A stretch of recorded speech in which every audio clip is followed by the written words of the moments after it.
भगवान ने 14 साल में किसी से कोई वस्तु मांगी ही नहीं, न किसी की स्वीकार की। क्यों? 14 साल तक न तो किसी से कोई वस्तु मांगी, केवल एक प्रमाण है, केवट से नाव मांगी। क्या प्रमाण है? केवट से नाव मांगी भगवान ने, बाकी किसी से कुछ मांगा ही नहीं, न भगवान ने स्वीकार की किसी की वस्तु। बस इतना प्रमाण है कि केवट से नाव मांगी और सबरी जी के हाथ से बेर खाए। क्यों भाई? सबरी मां के हाथ से बेर खाए भगवान, बेर खाए, कंदमूल फल, उनमें बेर भी आ जाते, कंदमूल फल खाए। तो फिर ये श्रृंगार का सामान कहां से आया है? श्रृंगार का सामान प्रमाण तो दे दिया, एक बार चुन कुसुम सुहाए, निज कर भूषण राम बनाए। पुष्पों की कलियों के आभूषण बनाए गए। तो ये तो वही जंगल में उपलब्ध होते हैं ना, फूल कहाँ मिलते हैं? तुम्हारे खेतों में भी तमाम फूल मिल जाते हैं। उस समय तो अरण्य अभ्यारण्य में अनेक प्रकार के पुष्प थे, और ऐसे ऐसे पुष्प हैं चित्रकूट में। अभी जंगल घूमने जाइए आप, बड़े सुंदर सुंदर पुष्प हैं, प्रकृति प्रदत्त जो पुष्प है, भगवान ने उनकी कलियों के सुंदर सुंदर हार बनाए और सीता जी को पहनाए। आपको कुछ शिक्षा मिली? हाँ, इसमें भी शिक्षा है। ये जो भी कार्य भगवान राम ने किया है या सीता जी ने किया है, वो समाज को शिक्षा देने के लिए किया है। आपको शिक्षा ये मिल रही है कि जब परिस्थिति प्रतिकूल हो जाए तो पति को परेशान मत करो श्रृंगार के लिए। फिर तो प्रकृति के द्वारा जो भी मिल जाए उसे सहज रूप से श्रृंगार के रूप में स्वीकार कर लिया करो। किसी भी प्रकार की डिमांड करने की कोई आवश्यकता नहीं है। प्रकृति प्रदत्त जो मिल जाए उसमें प्रसन्न रहो, परेशान मत करो पति को। ये लाओ वो लाओ, नहीं लाते हो तो कैसे लाओ, जैसे बने तैसे लाओ, लेकिन लाओ। तुम जेल जाओ, हम तो घर में रहेंगे आराम से। नहीं नहीं नहीं, कितने पति जेल में पड़े हैं, अभी जमानत नहीं हो पा रही है उनकी। कहीं ना कहीं गलती। हम तुम्हारी बात नहीं कर रहे हैं, बहुत बड़ा हिंदुस्तान है। ऐसा थोड़ी है कि मैं इतने लोग बैठे हैं इन्हीं के लिए, नहीं, बहुत बड़ा हिंदुस्तान है। आपको महाराज यहां तो हम ही लोग हैं, कौन सुन रहा है, कौन क्यों नहीं सुन रहा है? ये सामने जो व्यवस्था दी गई है, इससे तो जाने कितने गांव के लोग सुन रहे हैं, कितने प्रांत के लोग सुन रहे हैं, कितने देश के लोग सुन रहे हैं, दुनिया भर सुन रही है, पूरी दुनिया सुन रही है। वैसे अगर ये व्यवस्था नहीं होती तो मैं नहीं कहता, क्योंकि यहाँ तो सब सीता सावित्री बैठी है, मदालसा बैठी है, तो मैं क्यों कहता। लेकिन हमारी बात तो बहुत दूर तक जा रही है ना, इसलिए उनके लिए कह रहा हूं। लेकिन तुम भी सुन लो, क्या दिक्कत की बात है? तुम्हें सुनने में कौन परेशान है? तुम्हारे हित की बात कह रहा हूं, इसलिए सुनना पड़ेगा। परिस्थिति के साथ समझौता करो। समय एक जैसा नहीं होता है, एक जैसा समय नहीं होता है। राजा रामचंद्र का समय एक जैसा नहीं रहा। रामकृष्ण के जीवन में भी परिवर्तन आया। सुख है तो दुख है। जब परमात्मा के जीवन में सुख दुख का जोड़ा है तो इंसान क्यों सोच रहा है कि हमारे जीवन में सुख ही सुख रहे, दुख न रहे? देखो, अंधकार आता है तो ये निश्चित है प्रकाश आएगा। तम से क्या घबराना, सूरज रोज निकलता है। क्यों भाई? सूर्य तो निकलता है, अंधकार होता है तो सूर्य आएगा, प्रकाश देगा, अंधकार दूर होगा। इसलिए घबराने की कोई जरूरत नहीं है। घबराना चाहिए नहीं, घबराना नहीं चाहिए, बिल्कुल नहीं। सीता जी को भगवान ने पुष्पों के हार बना करके सीता जी को पहनाए और संतुष्ट किया और कहा, सीते एक लीला की जाए। कहा? कहे कामदगिर पर रहते हैं, कामदगिर के अंदर एक सुंदर संरचना हो चुकी है। भगवान को तो इशारा करना था, इसलिए इशारे मात्र से ही सुंदर रचना हो गई। क्यों भैया? इशारे से पूरा संसार चल रहा है। किसके इशारे से संसार चल रहा है? पूरा संसार भगवान के इशारे से चल रहा है। आजकल के साधारण से साधारण लोग कहते हैं कि पूरा गांव हमारे इशारे से चल रहा है, पूरा गांव बोले हमारे इशारे से चल रहा है।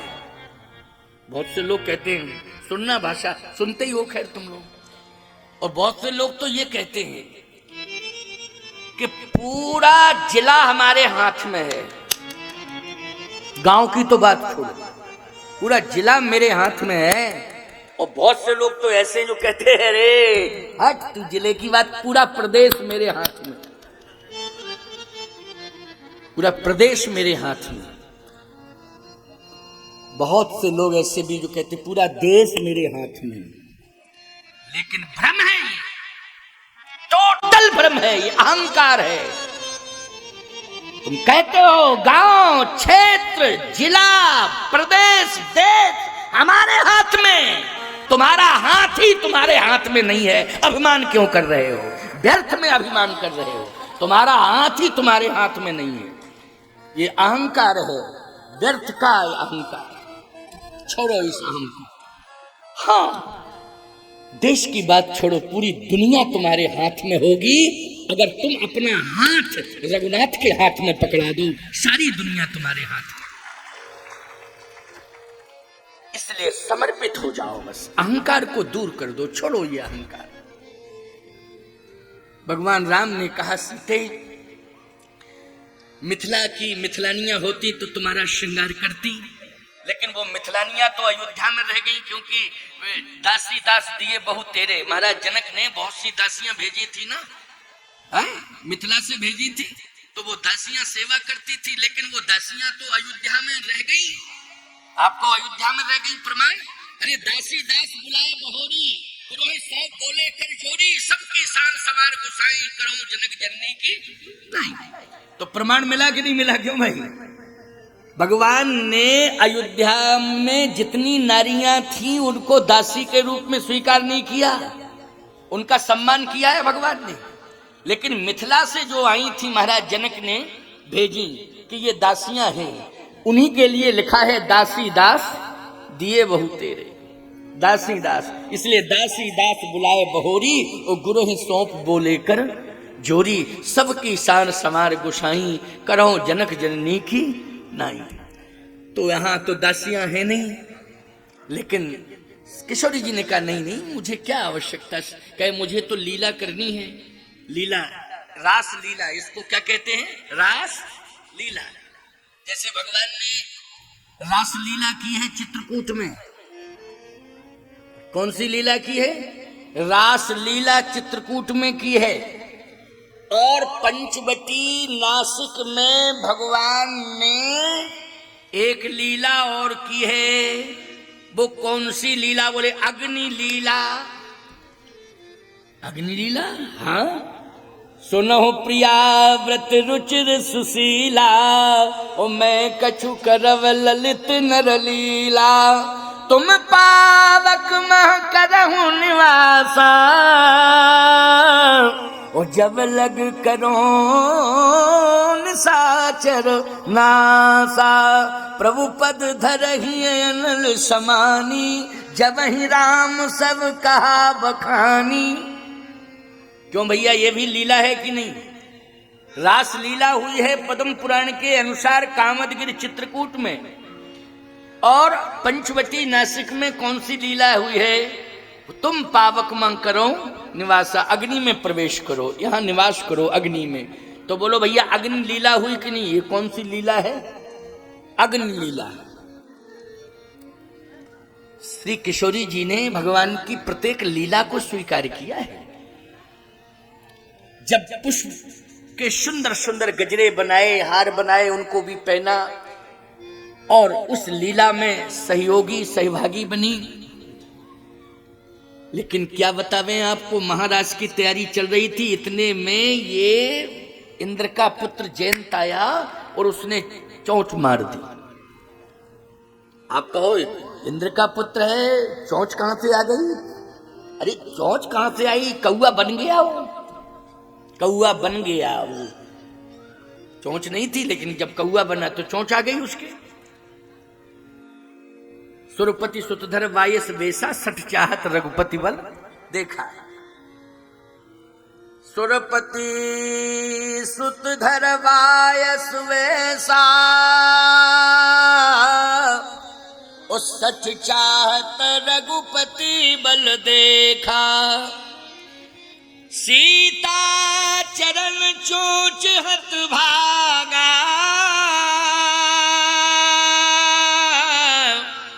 मूढ़ मल्ल मति कारण कागा। चला रुधिर रघुनायक जाना, सीक धनुष सायक संधाना।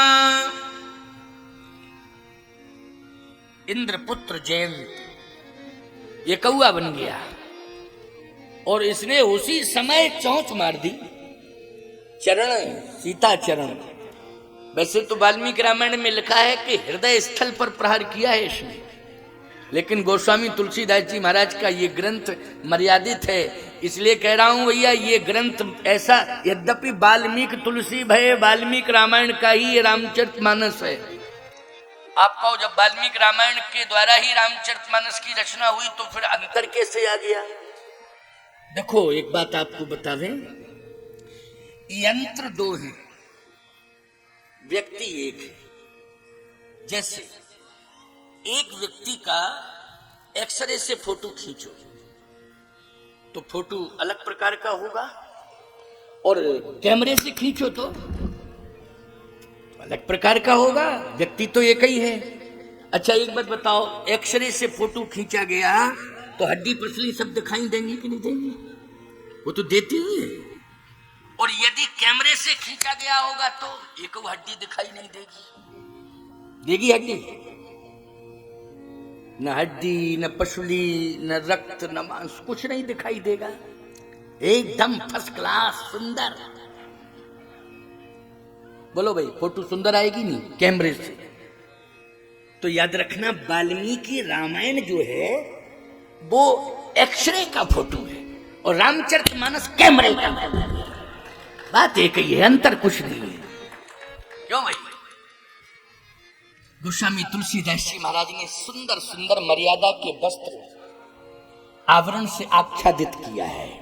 बोलो किया कि नहीं? किससे किया है? सुंदर सुंदर मर्यादा के वस्त्रों से आच्छादित किया है। मर्यादा से आच्छादित रामचरितमानस है, इसलिए अति सुंदर है। बोलो है कि नहीं? जैसे वाल्मीकि रामायण में युद्ध कांड क्या है? युद्ध कांड। अब आप कहोगे कि महाराज युद्ध कांड, हाँ, लेकिन गोस्वामी जी ने लिखा लंका कांड। वाल्मीकि जी ने क्या लिखा? युद्ध कांड। लेकिन वाल्मीकि रामायण में सुंदर कांड है तो रामचरितमानस में भी सुंदर कांड है, लेकिन लंका कांड नहीं है, उसमें युद्ध कांड है। तो तुलसीदास जी ने लिख दिया लंका कांड। यहां सीता चरण चोंच हत भागा, सीता जी के चरण में चोंच मारी है। वाल्मीकि जी कहते हृदय स्थल पर चोंच मारी है। वहां वचन कहे कछु लखन कठोरा, बरज राम पुनि कीन निहोरा, इतना ही लिखा है रामायण में। लेकिन वाल्मीकि रामायण में क्लियर लिखा है लक्ष्मण ने कौन कौन से शब्द कहे, कौन कौन से शब्द कहे। लेकिन तुलसीदास जी ने कहा वचन कहे कछु लखन कठोरा, कुछ कठोर वचन कहे। अब कैसे कैसे कठोर कहे? तो ये तुलसीदास जी ने कहा जरूरत नहीं है, आवश्यकता नहीं है। क्यों आवश्यकता है? बस अंतर है प्यारे। इसलिए रामचरितमानस छह शास्त्र सब ग्रंथन को रस है, रस। अच्छा बोलो फल और रस। वाल्मीकि रामायण फल है, फल में रस होता है, लेकिन फिर वाल्मीकि जब तुलसी हुए तो उसी फल का रस निकाला। अब जैसे रस निकाला भैया, तो ईमानदारी से बताओ फल रख दो, उसी फल का बगल में रस रख दो, तो फल में तो जाने क्या क्या नहीं होगा। और ऐसा भी फल में होगा कि सब कुछ ग्राही नहीं होगा, फल का बहुत सारा भाग त्याज्य होगा। बोलो होगा कि नहीं होगा? फल का बहुत सारा भाग त्याज्य होगा, मतलब त्यागने लायक होगा, जिसे हम ग्रहण नहीं कर सकते।